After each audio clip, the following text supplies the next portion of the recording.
सोलापुरात एक हृदयद्रावक घटना समोर आली आहे। शेळ्यांना पाणी पाजवण्यासाठी विहिरीजवळ गेलेल्या 11 वर्षीय लहान मुलीचा पाय घसरून विहिरीत पडून मृत्यू झाला।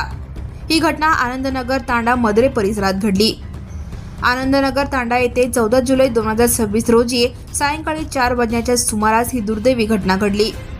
विजापूर तांडा येथील मूळ रहिवासी इंदिया रामजी राठोड वय 11 ही सध्या आनंदनगर तांडा येथे मामाच्या घरी राहत होती।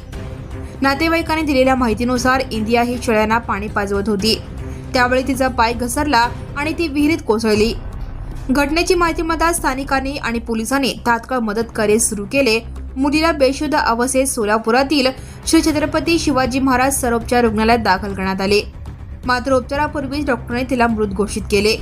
वळसंग पोलीस ठाण्याचे पोलिसांनी घटनास्थळी भेट देऊन पंचनामा केला आहे।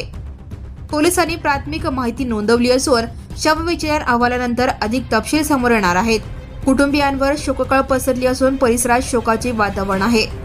इंदिया राठोड याच्या पश्चात आई वडील 2 बहीण 1 भाऊ असा परिवार आहे। आई वडील हे कर्नाटकातील विजापूर येथे राहतात, तर इंदिया हे अनेक वर्षापासून आपल्या मामाकडे राहत होती। Now and press the bell icon. Never miss a